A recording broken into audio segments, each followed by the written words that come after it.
Qui donc pouvait avoir écrit à notre ami en l'appelant mon petit Yann? Sa mère, probablement. Cette maman dont il nous avait jusqu'alors parlé qu'avec réticence, comme si quelque chose de dramatique était venu récemment les séparer l'un de l'autre. Je ne devais plus me masquer la vérité sur moi-même. Si j'avais mis dans mes sacoches les vêtements empruntés à Yann, c'était uniquement un prétexte à retourner dans sa chambre, avec l'idée de lire jusqu'au bout la mystérieuse lettre qu'Ingvild et moi n'avions pu qu'entrevoir l'autre jour. La veille encore, je me serais cru incapable d'une telle indiscrétion. Quel sentiment commençait donc à sourdre en moi, si fort qu'il blessa à ce point la transigeante droiture de ma 16e année? Était-ce bien Fanny Le Marois qui dépassait délibérément le carrefour où l'on tourne pour aller à Fovenberg? Était-ce bien elle qui prenait le chemin de la minoterie avec l'espoir fébrile que Yann ne serait pas encore rentré de ses livraisons de farine?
Qu'est-ce que vous faites ici?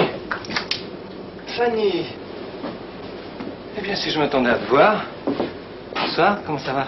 Je t'ai rapporté tes vêtements. Ah ouais? Tu sais, ceux que t'as emprunté une ville. Tu as trouvé notre petit mot, j'espère. Ah oui, c'est très bien. J'espère que tu n'es pas fâché. Mais non, pas du tout, pourquoi? On est venu comme ça chez toi. Allez, enlève-moi mes bottes. Tu comprends, on ne pouvait pas faire autrement. Le petit garçon avait froid, une ville aussi, et puis il n'y avait personne chez Maroudo, et non plus chez Mercourt, enfin. Ni chez moi. Ben non. Bon, eh bien, je m'en vais maintenant, je suis en retard. Allez, reste là, petite fille. Va t'asseoir, je vais te faire un café. Au moins, tu ne seras pas venue pour rien. Oh, moi, je suis pas venue pour rien, je t'ai rapporté tes vêtements. J'étais sur la route du collège, tu sais, bicyclette, c'est très vite fait. Puis, en venant ici, je pouvais peut-être trouver une idée pour te faire un cadeau, à Noël. Ah ouais, c'est gentil, ça. Au fait, tu as trouvé la cuvette, elle était encore sale, hein. On n'a pas eu le temps de la nettoyer. Eh bien, pour vous, mademoiselle Le Marois, je ne peux pas faire autrement que de vous donner mon meilleur service. Oh, c'est joli, ça. Ça doit être fragile, non? Ah, mais c'est très fragile. C'était chez ma mère dans la vitrine à Amiens. Quand j'étais petit, j'aimais bien regarder au travers. Avec les coloris, j'imaginais des paysages merveilleux. Puis elle a dû s'en souvenir, parce qu'en arrivant ici, la première chose que j'ai vue dans ma valise, c'était ma soucoupe. Elle est gentille, ta mère. Qu'est-ce que vous avez pensé de mon sucrier, mademoiselle Le Marois? c'est très rien. On va fumer une petite cigarette.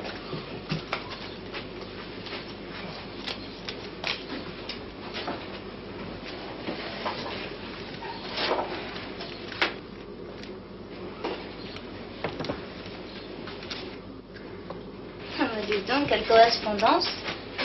Ouais, c'est de ma mère. Ah oui. Moi, je comprends, elle doit s'ennuyer de toi, ta mère. Mais pourquoi l'as-tu quittée comme ça? Il n'y avait pas de minoterie près d'Amiens? Si, bien sûr. Bah alors? Le cadre est plus joli ici, il y a la mer. Je sais pas, j'aime bien la campagne. Oh, pardon, je pensais que vous étiez seule. Est-ce que vous venez souper avec nous ce soir? Ah, mais je vous en prie, Madame Biarcourt, bien sûr, je serai là comme convenu.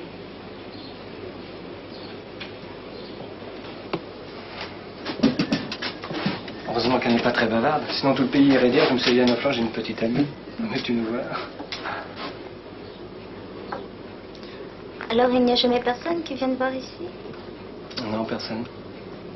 Je suis la première? Ouais, la toute première.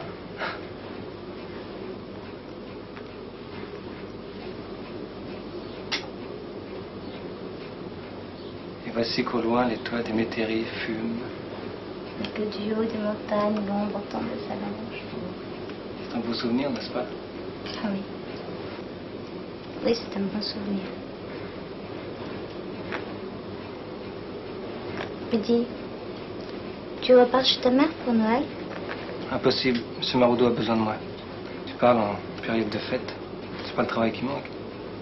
Mais peut-être que vous voudrez de moi au cadran solaire. Oh, bah bien sûr, enfin. De toute manière, on te revoit avant Noël. Bah, dimanche prochain, en tout cas. Dimanche prochain.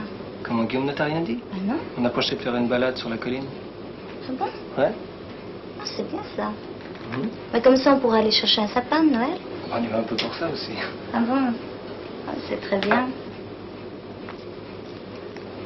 Et Ingvild, tu crois que ça lui plaira?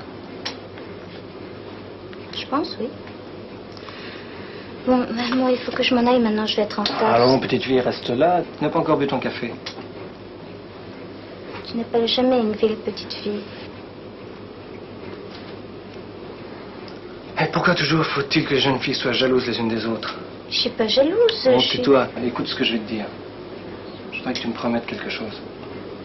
Voilà, je vais peut-être partir. Et peut-être avec Ingvild.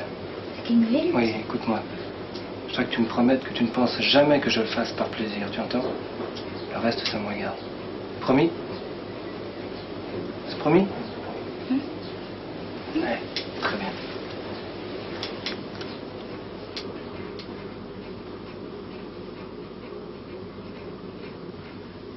Ah tiens Guillaume, on prend celui-là.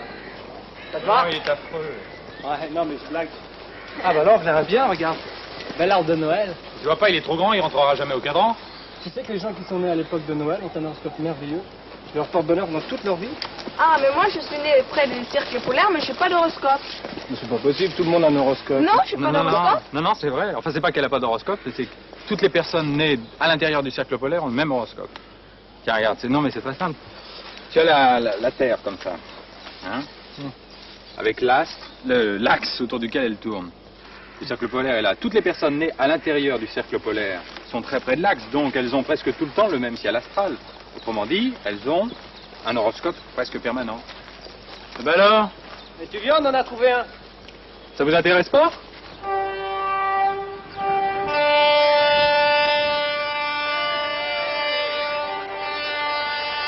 Allez, en amour! Allez, voilà!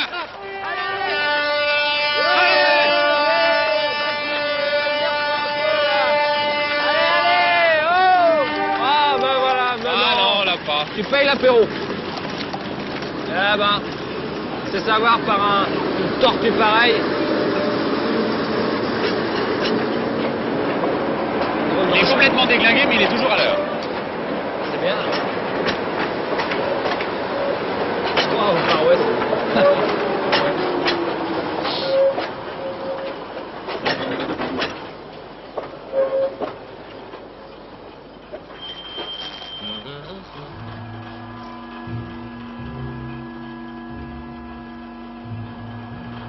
Yann!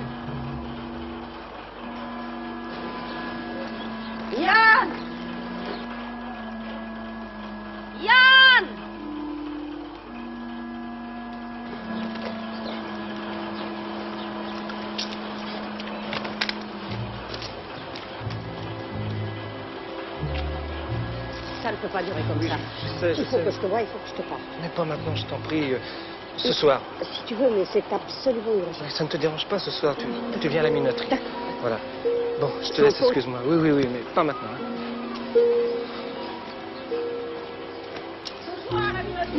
Oui.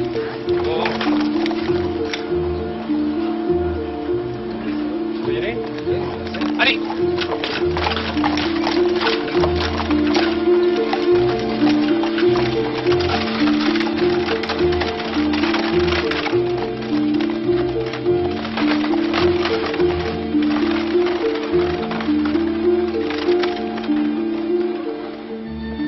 En cette fin de journée du 24 décembre, vint mon deuxième manque de loyauté vis-à-vis d'Yann.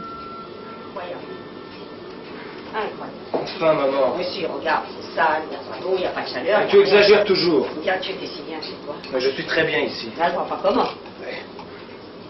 Faut bien que j'apprenne à vivre, non? Et pourquoi faire puisque je suis là? Parce que je suis en âge, je dois apprendre à vivre seul. Tu trouves pas que tu exagères? Ah, puis cesse de tripoter ce réveil. De toute façon, tu ne m'empêcheras pas de rester ici. Enfin, Yann, ton séjour est ridicule. Et j'y resterai aussi longtemps que je voudrais. Mais puisque tu n'oses pas, Lucas. Ça va Ouais. pas, ça? Ça va, j'ose pas. Alors, Je ne quitterai pas le pays tant qu'Ingvild sera là. Tu sais très bien pourquoi. oui, je sais.